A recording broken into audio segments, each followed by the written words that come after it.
નમસ્કાર વિદ્યાર્થી મિત્રો, કેમ છો? મજામાં ને?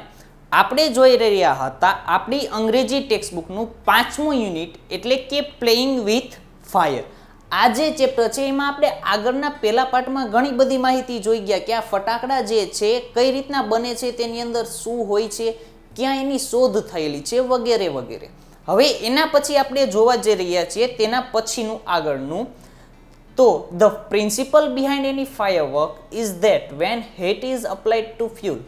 હવે આ જે ફટાકડા છે એની પાછળનો જે સિદ્ધાંત છે, એની પાછળનો જે પ્રિન્સિપલ છે એ શું છે?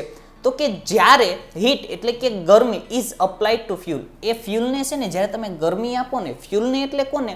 તો કે ગન પાવડર. ગન પાવડરનું આપણે પહેલા પાઠમાં જોયું હતું. બીજું નામ શું છે? Black powder. બ્લેક પાવડર કયો કે ગન પાવડર કયો, બંને સેમ છે.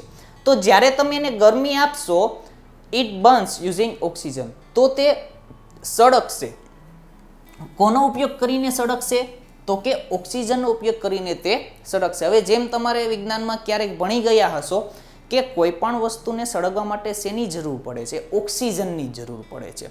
એટલે જ્યારે તમે આ ગન પાવડર કયો, બ્લેક પાવડર કયો ને ગુજરાતીમાં દારૂ કયો, એને તમે જે ગરમી આપશો તો એ સળગશે. કોનો ઉપયોગ કરીને? ઓક્સિજનનો ઉપયોગ કરીને. However, જો કે because the fuel is packed tightly to keep the heat in the burning take place all of a sudden. પણ જો કે આ જે ફ્યુલ, આ જે દારૂ છે, આ જે બ્લેક પાવડર છે એ ટાઇટલી પેક કરેલો હોય છે ખૂબ જ. તો જેવી એમાં આગ લાગે છે અચાનક, it causes the characteristic loud noise. એટલે એ એક છે ને વિચિત્ર પ્રકારનો લાઉડ એટલે કે મોટો, નોઇઝ એટલે કે અવાજ પેદા કરે છે. જેવું એમાં તરત બહુ ટાઈટ છે ને પેક કરવામાં આવેલું હોય છે, તરત એમાં અચાનક આગ લાગે છે. એટલે આગ જેવી લાગશે તો તરત એ ફાટશે અને એક વિચિત્ર પ્રકારનો એમાંથી અવાજ પેદા થશે. The actual manufacturing process of firework is simple. હકીકતે આ જે ફાયરવર્ક એટલે કે આ જે ફટાકડા બનાવવાની જે ખરી પદ્ધતિ છે ને તે ખૂબ જ કેવી છે? સિમ્પલ છે, સરળ છે. The raw materials required are fuel. હવે જે કાચો માલ સામાન જોઈએ શું બનાવવા માટે? ફટાકડા બનાવવા માટે. તો એ શું છે? તો કે ફ્યુલ. ફ્યુલ એટલે આપણે પહેલા વાત થઈ ગઈ ગન પાવડર અથવા તો બ્લેક પાવડર. બાઇન્ડર્સ એટલે કે જેનાથી તમે બાંધી શકો તે દારૂ જે છે. ઓક્સિડાઇઝર્સ કે જેનાથી તેને ઓક્સિજન મળી રહે. ટુ મેક ઇટ બર્ન, જેમ મેં પહેલાં જ કીધું કે ઓક્સિડાઇઝર્સ શેના માટે? તો એ જેનાથી ઓક્સિજન લઈ શકે અને સળગી શકે. And a few other materials, અને બીજો એવો અમુક પ્રકારનો પદાર્થ. આટલી વસ્તુ જોશે ફટાકડા બનાવવા માટે. The ingredients. હવે ઇન્ગ્રેડિયન્ટ્સ એટલે તમે ક્યારેક જોજો ઇન્ગ્રેડિયન્ટ્સ એટલે શું થશે? સામગ્રી. હવે તમે ક્યારેક પેલું પડીકું કોઈ જોયું હોય, પડીકું મીન્સ કે તમે કોઈ પણ ફ્રાઈમ્સ લ્યો, કોઈ વેફર્સ લ્યો, તેમાં પાછળ ઇન્ગ્રેડિયન્ટ્સ લખેલું છે કે તેની અંદર કયો માલ સામાન નાખવામાં આવેલો છે, કઈ સામગ્રી છે. તો the ingredients are ground and mixed well. આ જે સામગ્રીઓ છે એને શું કરવામાં આવે? એનો ભૂકો કરવામાં આવે અને એને સરખી રીતે ભેળવી દેવામાં આવે. The mixture is pushed through a machine from which it comes out as long rolls or strips. અને આ જે મિક્સચર એટલે કે આ જે મિશ્રણ છે એ કેમાં નાખવામાં આવે છે? પછી કઈ વસ્તુમાં નાખવામાં આવે છે? તો કે એ બધી વસ્તુ મશીનમાં નાખવામાં આવે. મશીનમાંથી આ વસ્તુ જ્યારે બહાર નીકળશે ત્યારે શું થશે? તો કે એ જ્યારે બહાર નીકળે ને ત્યારે લાંબી લાંબી તમે જે સળી આપણે જે ટેટા ફોડીએ છીએ અથવા તો એને આપણે લવિંગિયા પણ કહીએ છીએ, તો એ કેવી રીતના ગોળ ગોળ છે, વાળેલા હોય છે, એવી રીતના સ્ટ્રીપમાં એ બહાર આવે છે. And then rolled in cardboard or old newspaper with a fuse. Fuse fuse એટલે આપણે જે ફટાકની ઉપર પેલી હોય છે એને આપણે વ્હાઇટ કહીએ છીએ.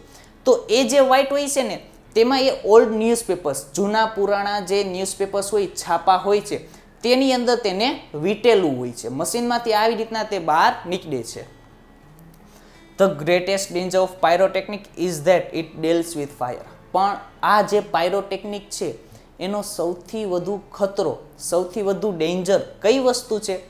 It deals with fire. કે એનું જે કામ છે પાયરોટેકનિક એ કોની સાથેનું છે? તો કે આ જે આગ જોવો છો, આગ સાથે જ એનું કામ છે. આગની સાથે જ રહીને એ કામ કરે છે. The industry is notorious. Notorious એટલે થાય કુખ્યાત. પ્રખ્યાતનું વિરોધી એટલે કુખ્યાત. પ્રખ્યાત એટલે સારી રીતે જે જાણીતું હોય અને કુખ્યાત એટલે કે જે ખરાબ રીતે જાણીતું હોય. તો આ જે ઉદ્યોગો છે ને, કયા ઉદ્યોગો જ્યાં પાયરોટેકનિકનો યુઝ કરવામાં આવે છે, એટલે કે કોઈ ફટાકડા બનતા હોય કે કોઈ દીવાસળી બનતી હોય, તો આવી જે ઉદ્યોગો છે એ બધા કુખ્યાત છે. ફોર ઇટ એક્સિડન્ટ્સ, તેના બનાવો માટે. કેવા બનાવો? તો કે ત્યાં છે ને ચાલતા આગ લાગી નીકળતી હોય છે. શું કામ? તો કે એક જે સ્પાર્ક તમે લઈ લો, એ જો કોઈ ફટાકડામાં અડી જાય તો તરત જ આગ લાગી નીકળશે. Weather in the USA, Japan or India, પછી યુએસએ હોય, જાપાન હોય કે ઇન્ડિયા હોય, બધી જગ્યાએ આવા પ્રકારના બનાવો દર વર્ષે જોવા મળે છે. The mixture is stable if kept cool and dry. આ જે મિક્સચર છે ને એને જો તમે ઠંડી અને સૂકી જગ્યામાં રાખો તો એ સ્ટેબલ રહેશે, સ્થિર રહેશે. It can catch fire if heat is accidentally applied. તો પણ જો તમે એને સારી રીતે રાખેલું છે, પણ માની લો કે અચાનક એને એ શું પકડી લે? ગરમી પકડી લે. પણ ક્યારે ગરમી પકડી લેશે? જ્યારે હીટ ઇઝ એક્સિડન્ટલી અપ્લાઇડ. અચાનક જો ત્યાં છે ને ગરમીનું પ્રમાણ વધી જાય તો તરત શું લાગી જશે? આગ લાગી જશે. થ્રુ ટુ મચ ફ્રિક્શન્સ, અથવા તો શેનાથી આગ લાગી શકે? ફ્રિક્શન થવું એટલે કે ઘર્ષણ થવું. ઘણી વખત જે જંગલો હોય છે, જંગલોમાં જે પેલા સૂકા પાન હોય ને, સૂકા પાન એકબીજા સાથે અથડાય એટલે શું થાય?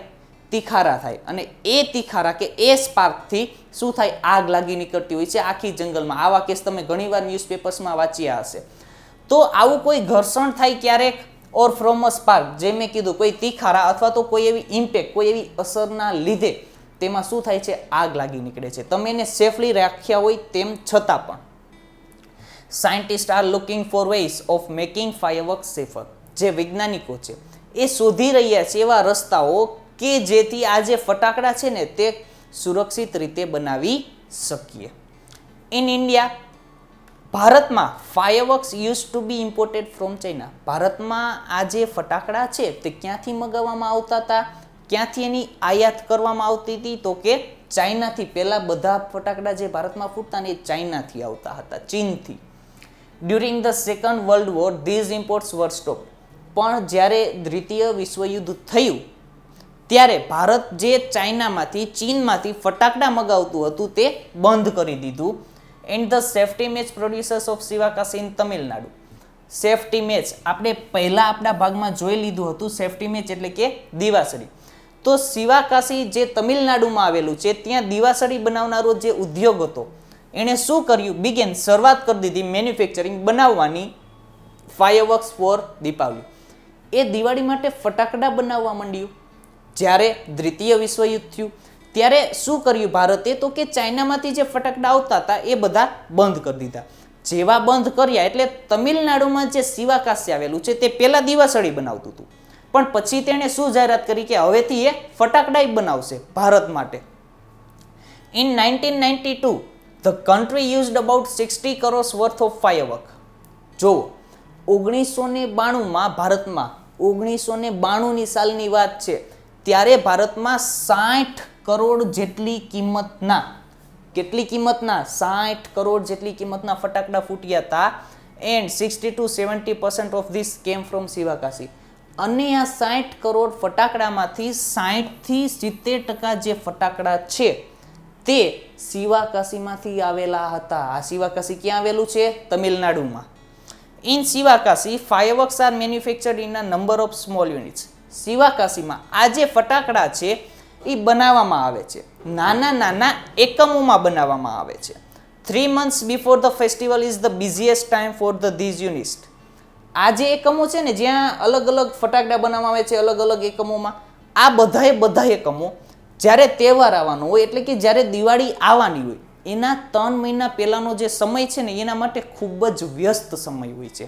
કેમ કે તમે પણ સમજી શકો કે આવડું મોટું ભારત છે, આટલી બધી જનસંખ્યા છે, એ દરેક ગલીએ ગલીએ અને ખૂણે ખૂણે ફટાકડા પહોંચાડવા, બનાવીને ત્યાં સુધી પહોંચાડવા તે કેટલું હાર્ડ વર્ક કહી શકો. એટલા માટે એના માટે ખૂબ જ વ્યસ્ત સમય હોય છે. Fireworks are transported to every nook and corner. જેમ હું હમણાં જ બોલ્યો કે આ બધા જે ફટાકડા છે એ ટ્રાન્સપોર્ટ કરવામાં આવે છે, લઈ જવામાં આવે છે એવરી નૂક એન્ડ કોર્નર. શેરીએ અને ખૂણે દરેક શેરી અને ખૂણે એને પહોંચાડવામાં આવે છે ઓફ ધ કન્ટ્રી. આપણા દેશના દરેક શેરી અને ખૂણામાં આ ફટાકડા પહોંચાડવામાં આવે છે. The working conditions of these units are however far from satisfactory. હવે આનું જે કામ કરવાના જે કન્ડિશન, જે શરતો હોય છે એ બીજા બધાથી ઘણા અલગ હોય છે. એટલા બધા સુરક્ષિત છે નહીં. શું કામ નથી હમણાં જોઈએ. There are very few testing facilities for quality or uniformity and hardly any safety measures in force. જો આ જે ઉદ્યોગો હોય છે, આ જે એકમો હોય છે, ત્યાં એની ટેસ્ટિંગ ફેસિલિટી છે ને બહુ ઓછી હોય છે. હવે ફટાકડા છે, આપણે કંઈ એક ફટાકડો ટેસ્ટ કરીને એક ફટાકડો ફોડીને તો ટેસ્ટ કરી ના શકીએ. એટલા માટે કે કંઈ બહુ ટેસ્ટિંગ જેવી ફેસિલિટી હોતી નથી. ત્યાં કોઈ બહુ ક્વોલિટી ચેકિંગ પણ હોતું નથી. ઇવન ત્યાં સુરક્ષાના જે સાધનો એ હોય ને એ પણ ક્યારેક બહુ ઓછા હોય છે. This is why we here of accidents in Sivakasi year after year. એટલે કે આના લીધે આપણે દર વર્ષે સાંભળીએ છીએ કે ત્યાં શિવાકાશીમાં શું થયું, કોઈ એવો બનાવ બન્યો કે દુર્ઘટના ઘટી કે ઘણી બધી આગ લાગવાને લીધે ઘણા બધા વ્યક્તિઓના મોત નીપજ્યા. એના લીધે સાંભળતા હોઈએ છીએ. It is very difficult to gate information on how to manufacture fireworks. જો આ બહુ ડિફિકલ્ટ છે, એટલે કે અઘરું છે ટુ ગેટ ઇન્ફોર્મેશન, માહિતી મેળવવી. શેની માહિતી મેળવવી? On how to manufacture fireworks, કે કેવી રીતના ફટાકડા બનાવવા. બીકોઝ કારણ કે it is not considered safe to give everybody the details. હવે આ ફટાકડા જે છે એ કેમ બને છે એની માહિતી જો દરેકને આપી દઈએ તો આ વસ્તુ ચાલે? ના ચાલે. તો આ જે એને છે ને સેફ નથી માનવામાં આવતું, સુરક્ષિત નથી માનવામાં આવતું કે દરેક વ્યક્તિને છે ને એની માહિતી આપી દેવી. Only a very few reliable persons are taught these arts. બહુ ઓછા વિશ્વાસુ વ્યક્તિઓને જ આ જે કલા છે તે શીખવવામાં આવે છે. બહુ ઓછા વિશ્વાસુ વ્યક્તિને જ આ કલા શીખવવામાં આવે છે. ઇન મેની કન્ટ્રીઝ, ઘણા દેશોમાં fireworks are not allowed to be used by individuals. ઘણા દેશોમાં આ જે ફટાકડા છે ને કોઈ વ્યક્તિગત રીતે કોઈ એક વ્યક્તિ ફટાકડા ફોડી ના શકે. જેમ કે આપણે કોઈ ફોરેન કન્ટ્રીનું લઈ લઈએ ઉદાહરણ, એક એક્ઝામ્પલ, તો આપણે જેમ ભારતમાં અહીંયા નાનો છોકરો પણ ફટાકડા ફોડે છે, એવી રીતે ત્યાં કોઈ પણ એક પર્સનની એવી ઈચ્છા થઈ કે ચાલો આજે મારે ફટાકડા ફોડવા છે, તો તે એવી રીતે ના ફોડી શકે, કેમ કે ત્યાં મનાઈ છે. પણ આપણે અહીંયા એવું છે નહીં. તો ત્યાં કેવું છે, તમને એમ થાય તો સાહેબ ત્યાં કોણ ફટાકડા ફોડી શકે? Only community displays specially organized with the help of experts are allowed. માત્ર જે માની લ્યો કોઈ પણ એવી સંસ્થા છે, કોઈ પણ એવી કંપની છે કે જેને કોઈ પ્રસંગ મનાવવો છે, તો આ પ્રસંગમાં જ ફટાકડા ફોડી શકે. પણ પ્રસંગમાં કેવી રીતના? કોઈ જાહેર એવો પ્રસંગ હોય અને એ પણ હેલ્પ ઓફ એક્સપર્ટ્સ, કોઈ નિષ્ણાંતની હેલ્પ, એની મદદ લઈને જ ફટાકડા ફોડી શકે. એટલે કે વિચાર તો કરો, જો તમારે ત્યાં ફટાકડા ફોડવા હોય તો સાથે એક નિષ્ણાત વ્યક્તિને રાખવામાં આવે છે કે ફટાકડા કેવી રીતે ફોડવા. એ જેવી રીતના તમને માર્ગદર્શન આપે એ રીતના જ તમારે ફટાકડા ફોડવાના હોય છે બહારના કન્ટ્રીઓમાં. છતાંય a great deal of care is taken for safety at these displays. આ જે પ્રસંગો ત્યાં હોય છે જાહેર, તેમાં બહુ વધારે પડતી કાળજી છે ને, બહુ વધારે પડતી સુરક્ષા રાખવામાં આવે છે કે કોઈને કંઈ થાય નહીં. However, જોકે since even children are allowed to play with fireworks in India, છતાં પણ ભારતમાં નાનો બાળક પણ ફટાકડા સાથે રમવાની છૂટ આપવામાં આવેલી છે ભારતમાં.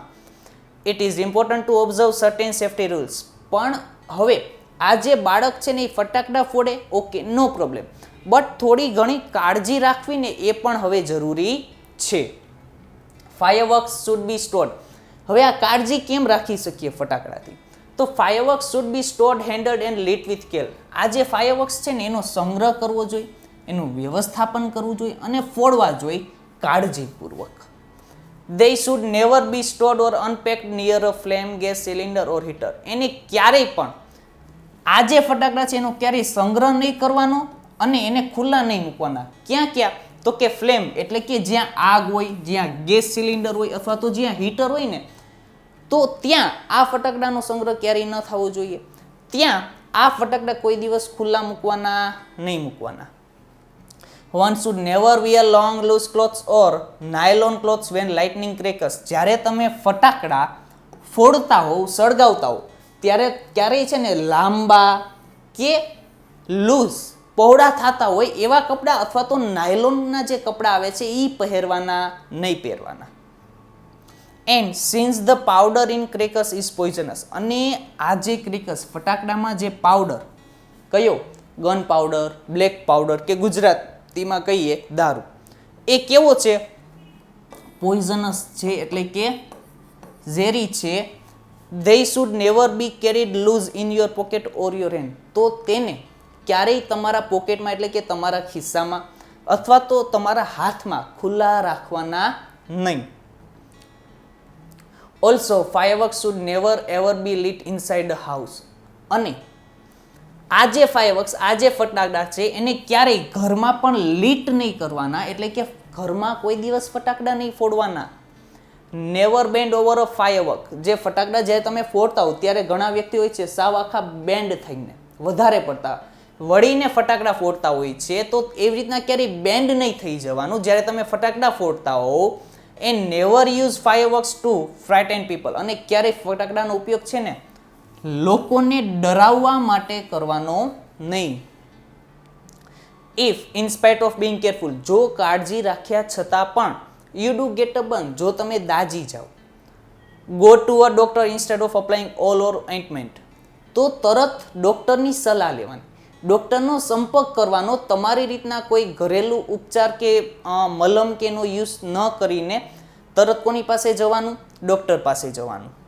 With care and conservation we can make hour festival a much safer one, એટલે કે કાળજીથી અને સલામતીથી ધ્યાનમાં જો તમે આ બધા પગલાં લ્યો તો આપણે આ જો બહુ વધારે પડતો મુખ્ય તહેવાર ભારતમાં ગણાય છે એ તહેવારને બહુ કાળજીપૂર્વક આપણે તેને ઉજવી શકીએ. તો આ હતું આપણું ચેપ્ટર પ્લેઇંગ વિથ ફાયર, જેમાં આપણે આગ સાથે રમીએ છીએ. દર દિવાળીએ બધા આખું ભારત આગ સાથે રમે છે. તો આ આગ સાથેની રમતમાં કોઈને કંઈ ઈજા ન પહોંચે, કોઈનું કંઈ નુકસાન ન થાય, એના માટે કઈ કઈ વસ્તુનું ધ્યાન રાખવું એના વિશેની આપણે ચર્ચા કરી. ફરી પાછા આપણે જરૂર મળીશું એક નવા ટોપિક સાથે, એક નવા યુનિટ સાથે. ત્યાં સુધી જય હિન્દ, જય ભારત.